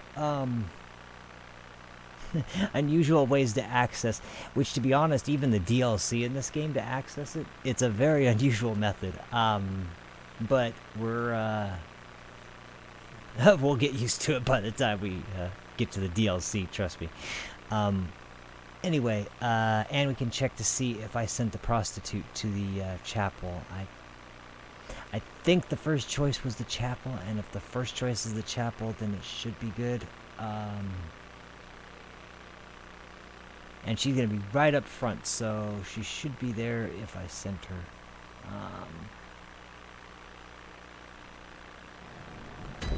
I did. Sweet. Okay, thank God. Yeah, so this is her. Here's the prostitute from the house. And one cool thing about this character is something you get. This is a safe place. Thank you. I'm in no debt. I'd like to tender my thanks, I but keep I accidentally haven't setting much off to that. offer. All I can give is my blood. Would you even take that in this world? Oh, good. I keep accidentally setting off the emotes, and they're perfect for each situation. This is the first time. Yay! Horse blood. Okay, so yeah, that's right. Her name is Ariana. And the blood she gives you is very similar to the Yosefka's blood vial that she gave you back in Central Yarnum. The only difference are the effects, which the effects here is that it heals your HP, and it does also temporarily boost stamina recovery speed, which is really nice because eventually when I get runes, my favorite runes to use are the ones that increase your stamina recovery speed because of being a skill-based character. I like to be able to dodge and attack and dodge and attack, and that lady, you told her about this place. Well, she actually talks to me. Well, only now and then, and she don't mince words. But she's a kind one, I can tell. A good woman.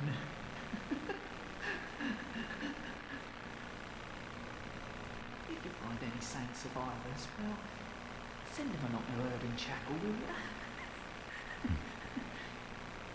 so you can see he's just happy that there's someone here that's actually willing to talk to him, and you start to get the impression the longer you're around him that he's just been treated like treated like garbage his whole life.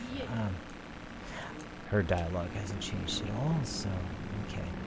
All right, now we're about to go into a new area.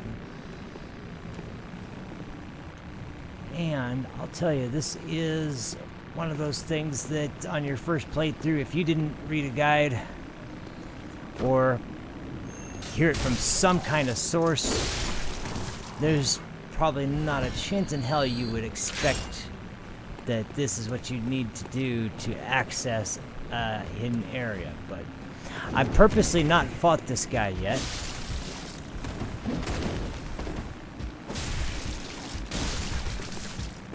And I'm not gonna kill him.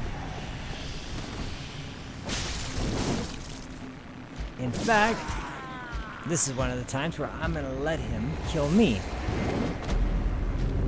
Now this time, yes, I did die, but this was, I swear, this was on purpose, and you'll see why in just a second.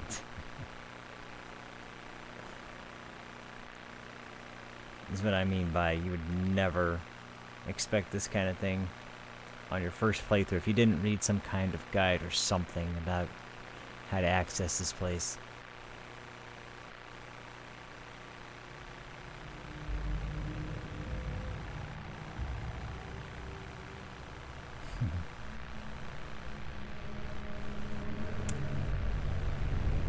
Any idea? Can you kind of tell what that was? You're inside the actual sack that the guy carries on his back there. But where did he take you? Well,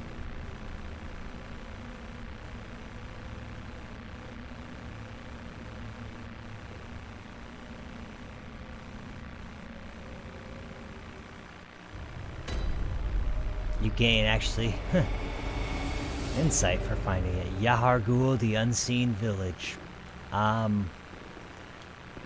This is I'm gonna get to the lamp here, which is not really an easy trek, but I'm gonna get to the lamp here, and then I'm gonna quit out for this session. Even though I kind of played crappily, this was much better than the last session, number one, and number two. I did get a lot accomplished. What? Oh, you mean, what the hell happened? Yeah, no, if, anyway, so,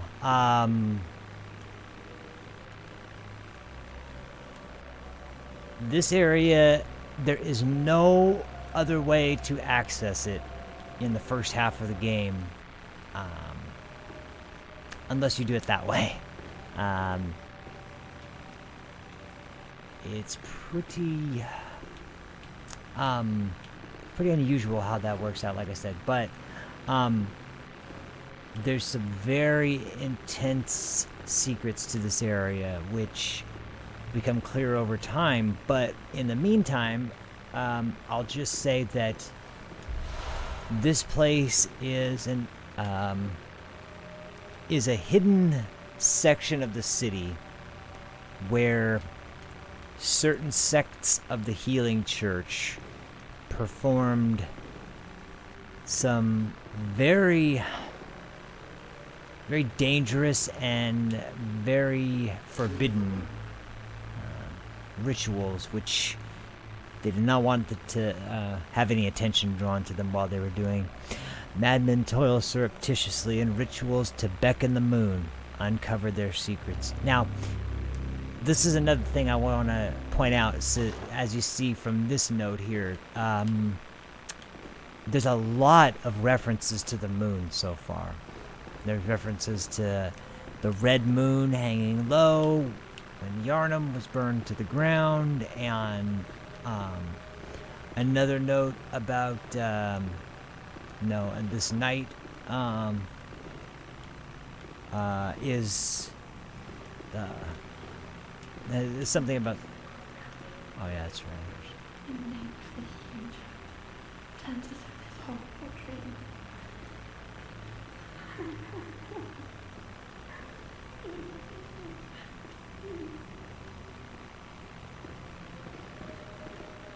I can't remember, but I'm gonna try something.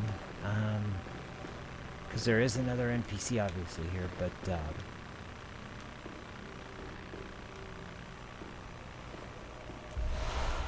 wow, a lot of good high-level cold blood here.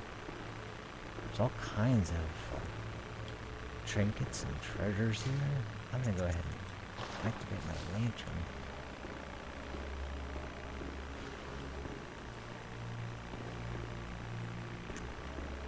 But at this point, that's really all that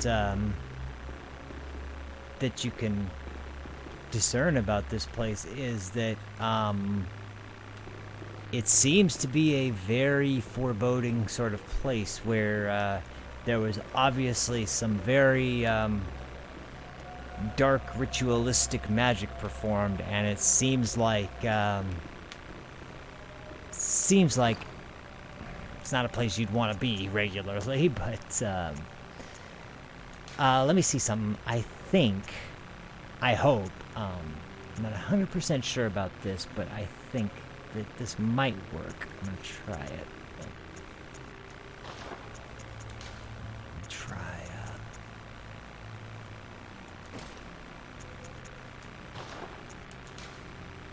If this doesn't work, I'll have to come back later after I found the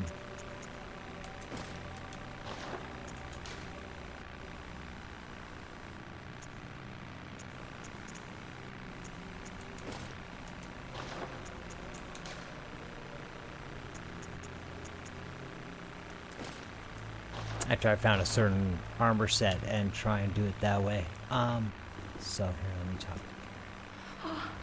Okay, that did work. God, the Healing Church, you've come to save me. Oh, thank you, dear saint. I have no words to express my relief. You can take this at least. That's right, she gives you a madman's Be name. sure to please an upstanding member of the church like you. Oh, thank you so much, dear gods. Thank you so much. I was seized on the street by the hulking brute in the cathedral ward and locked up here. There are many others, but they've been taken away. And I've heard moans echoing in the distance ever since. So, the hunt is on tonight. And the streets are perilous, and every door will be shut tight. Perhaps it isn't my place to ask, but do you know somewhere that might take me in? Now I'll get it right this time. Oda Chapel. Thank you so much. I'll set out as soon as I can. I pray for success in your hunt, kind hunter. Okay. Now I'll explain that character. The reason I was changing my gear is because she is obviously a church minister. Well, a healing church blood minister, or some sort of official within the healing church. She only feels safe talking to someone if they're affiliated with the church, so you have to be wearing either church hunter garb or some kind of garb that's related to the healing church. And as Gascoigne was a church hunter, it's the only thing I had on me that I knew would work and that I knew had that connection and would possibly get her to go along with moving along to get the hell out of here and go to the Udon Chapel. So, yeah, that was why I changed gear like that. Let's see here.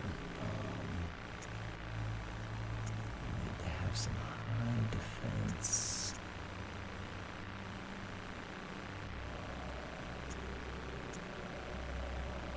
What's better in this area? You know what? I'm actually gonna...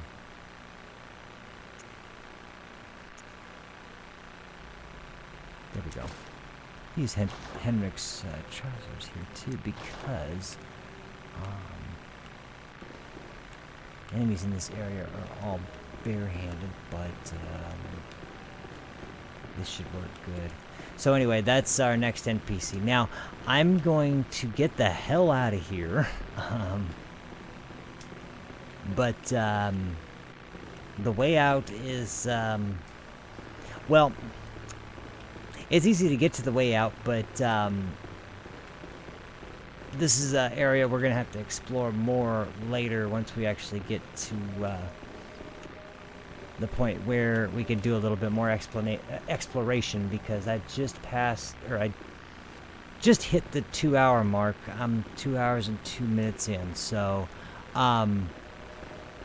now here's where the maze of corridors and different passageways goes, but I really want to get this. I hope that didn't set me off. I really wanted that item. Oh shit!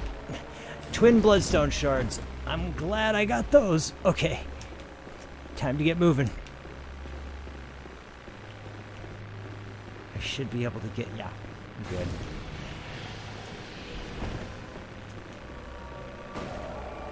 There we go. Now,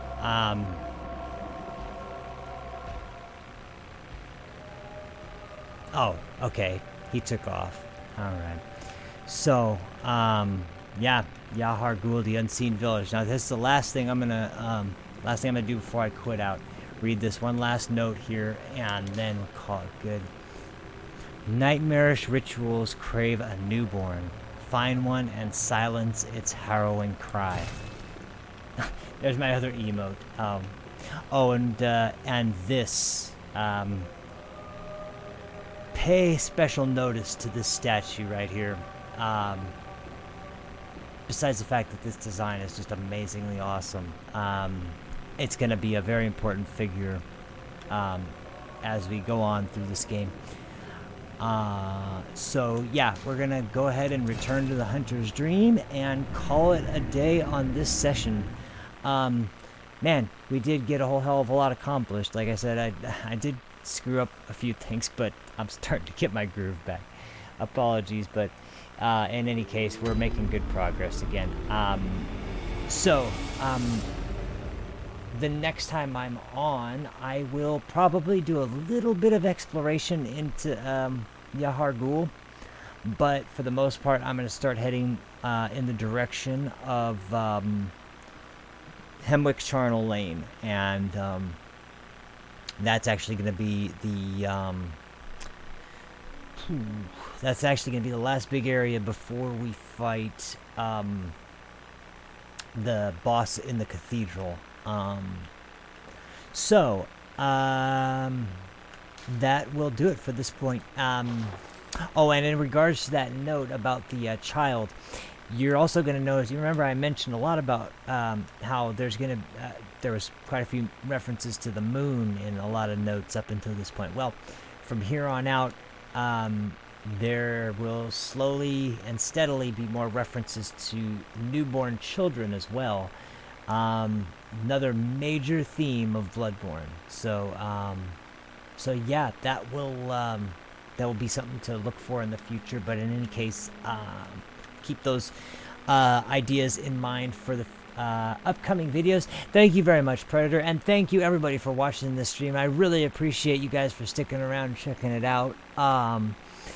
Anybody out there who hasn't yet, please subscribe to Transatlantic Gaming for more live streams, more videos, and to those of you who are interested, thanks a bunch, MLA. I really appreciate it, man. So, and to those of you who are interested, as soon, and I mean pretty much as soon as it goes live and I download it, BlazBlue Cross Tag Battle. You'll be seeing that coming up on the channel next within, at the very most, I would say, at the absolute most, probably 8 to 10 hours maximum. That would be if it came out the same time here as it did in Japan, but I don't expect it to take that long. So, in that case, if it's not out that late, stay tuned in the next few hours, and BlazBlue Cross Tag Battle will be up next. Thanks a lot for watching, everybody. I really appreciate it.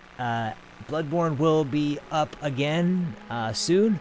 I'll try to upload another part while the BlazBlue beta is live, but I really don't know exactly where I'll fit it in, but we'll see when time comes. So thanks again for watching, everybody. I really appreciate it, and I'll catch you guys next time. I'm Cory Dean for Transatlantic Gaming, and thanks for watching. Peace.